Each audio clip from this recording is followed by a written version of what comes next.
Dobrodošli u treći video u ovom serijalu od 10 videa o finansijskom izobilju i kako da privučete i zaradite novac.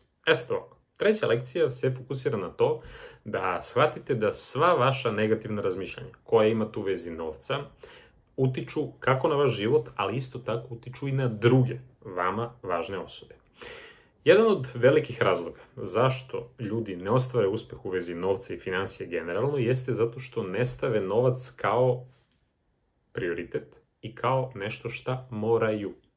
Ne kažem da treba gledati sad ceo život kroz novac i u svemu robovati i da to bude vama amin i ono glavna stvar. Međutim, ako vi na dnevnom nivou ne radite nešto sa vašeg, da kažem, spiska i nekih vaših ciljeva koji se tiču novca, vrlo verovatno da niste totalno podešeni ka cilju koji je, na primjer, da kažemo, finansijska nezavisnost. Zašto je potrebno to da radite? Dnevna, makar to bilo i 5 minuta, vaša neka stvar koju ćete uraditi u vezi novca odlučuje koliko ćete i brzo i da li ćete doći do tog uspeha ili ti cilja ili određene cifre. Kada sad pominjem cifru, jako je važno da znate koliko novca i za šta ga želite. Zašto? Zato što ste specifični u tome, vaša odluka i automatski sve što sledi vašu odluku će imati mnogo veću težinu i onda ćete vi svakog dana raditi na tom nekom vašem cilju. Jer okolina i realnost se menjaju svakog momenta. Kada vi nemate jasno definisan cilj, vi apsolutno ne znate šta da radite u kom smeru.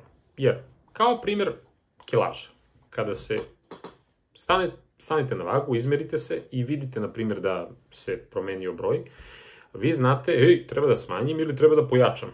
Ugojio sam se smršao. Znači, isto važi i za novac. Napravite jedan vaš nivo kojim ste zadovoljni i na kom uživate. Iz kog razloga je to važno? Zato što onda ćete da istrenirate vaš um, vaše telo, generalno cele vas, da, imam sada manje, šta mogu da uradim da dođem do tog nivoa? Jer kada nešto kažete sebi da morate, to je skroz drugi nivo nego kao, mogo bi. Ako kažete mogo bi, onda znači da vas ne žulja toliko. I automatski onda nećete ni doći do tog nivoa novca koji za vas znači sloboda. Jer nivo novca koji treba da bude vama cilj, mora biti iznad bazičnih potreba koje imate, na primjer, na mesečnom nivou, da bi vam nešto i ostalo od tog novca, da bi mogli nešto dalje da radite sa tim, uložite i kako god.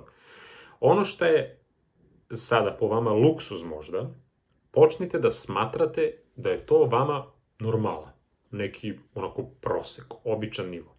Zašto? Zato što je potrebno da podignete vašu svest. To ne znači da ste vi sada gramzivi, da ste vi ovakvi i onakvi.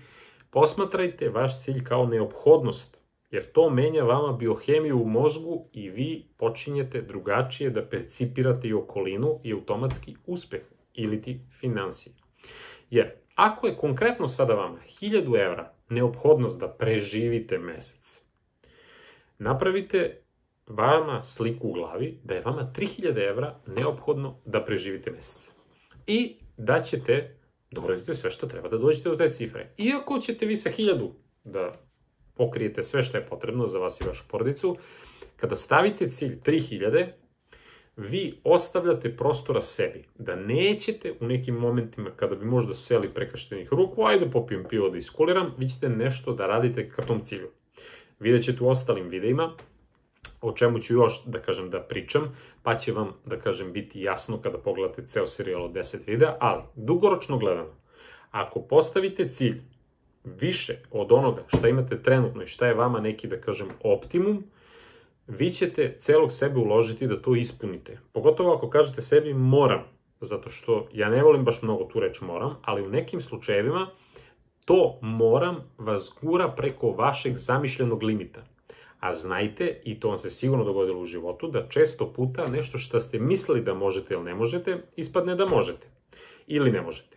Svejedno, ali dokazali ste sebi suprotno zato, tražite više od onoga, od sebe, šta imate trenutno. Jer vama je suština mir, ne novac, kao novac, ne 3000 evra umesto 1000 evra, već to da vi možete da sednete i da ne razmišljate i treba detetu ovo da se uzme ili treba ovo za nekog ili za mene, šta god, ili hoću to. Ne u smislu alavosti, gramzivosti, čega god, već mir. Jer vi iz tog mira onda možete više da doprinesete sebi, svojim bližnjima i široj i, da kažem, bližoj okolini. Zato, ako nisi pogledao, pogledaj prethodna videa i isprati ovaj serijal do kraja i saznaćeš kako konkretno i šta da radiš na dnevnom nivou da ostvariš finansijsko izobilje i isto tako da budeš u energetskoj liniji sa novcem, da ga privučeš, da stvoriš sebi prilike i znaj da sam za sva pitanja tu, imaš priliku i da radiš sa mnom 1 na 1, ako si zainteresovan, kako god, nastavi da pratiš ovaj serijal do kraja i piši mi u komentarima svoja pitanja.